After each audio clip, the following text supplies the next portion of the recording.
منگنی کے بعد لڑکی سے بات چیت کرنا، منگنی کی شرعی حیثیت کیا ہے؟ اگر کسی اجنبی جگہ رشتہ ہو جائے تو کیا اس غرض سے ضرورت کی حد تک بات کی جا سکتی ہے کہ مزاج اور ترجیحات معلوم ہو جائیں؟ احمد صاحب کراچی سے۔ دیکھیں منگنی تو کوئی حیثیت ہی نہیں ہے، منگنی کا لفظ عربی میں نہیں ہے، حالانکہ عربی اتنی فصیح زبان ہے، تو صحابہ جانتے نہیں تھے یہ منگنی ہوتی کیا ہے۔ عربی میں خطبہ ہوتا ہے، خطبہ کا مطلب نکاح کا پیغام بھیجا، قبول ہو گیا تو نکاح کر لیا، نہیں ہوا تو مسترد۔ باقی یہ کہ اگر منگنی کر لی ہے تو منگیتر سے بات چیت کرنا جائز نہیں ہے، کیونکہ وہ بہرحال آپ کی نامحرم ہے، اور بات چیت بھی آپ اس سے ہنسی مذاق والی کریں گے، ہنس ہنس کے بے تکلف ہو کے فری ہوں گے، اس سے غیر ضروری اس سے فتنے کا اندیشہ ہوتا ہے۔ ہاں اتنی بات، یہ جو آپ نے پوچھا ہے کہ بالکل اجنبی جگہ منگنی ہوئی ہے تو کیا ضرورت کی حد تک تاکہ اس کا مزاج پتہ چلے، تو یہ منگنی سے پہلے کیا جا سکتا ہے۔ جب منگنی ہو گئی تو منگنی کا تو مطلب ہے آپ نے ایگریمنٹ کر لیا، اب نکاح کرنا ہے، اب مزاج پتہ چلا کہ کیا کرنا ہے آپ نے۔ ہاں بالکل اجنبی جگہ آپ نکاح کرنا چاہتے ہیں،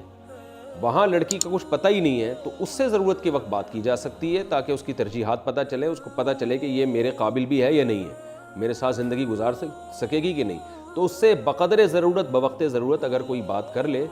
تو انشاءاللہ اس میں کوئی گناہ نہیں ہے، کیونکہ یہ ضرورت کی بات چیت ہے۔ باقی منگنی ہونے کے بعد جو آج کل فون سے چپک جاتے ہیں، جیسے ایلفی سے کسی نے فون ان کے کان سے چپکا دیا ہو، تو یہ طریقہ غلط ہے، اور اس سے شادیاں ناکام بھی ہوتی ہیں، کیونکہ منگیتر یہ دیکھتی ہے نکاح سے پہلے تو ایلفی ڈال کے بیٹھ گیا تھا کان میں اور فون کو چپکا دیا تھا اس نے، اور شادی کے جب ایک ہفتے بعد جوش اترا ہے تو وہ لفٹ ہی نہیں کرا رہا، تو بدگمان بھی ہوتی ہیں عورتیں، اس سے لڑائیاں بھی ہوتی ہیں، طلاقیں بھی ہوتی ہیں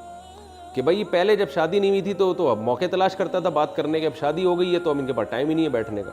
تو اس لیے اتنا بے تکلف ہوں جتنا افورڈ کر سکتے ہیں شادی کے بعد، جتنا شادی کے بعد افورڈ کر سکتے ہیں نا بے تکلف، اتنا ہی پہلے بے تکلف ہونا چاہیے، بلکہ پہلے بے تکلف ہونا تو جائز ہی نہیں ہے۔ بے تکلف سے میری مراد یہ کہ ضرورت کی بات چیت بس اتنی کی جا سکتی ہے، اس سے زیادہ نہیں۔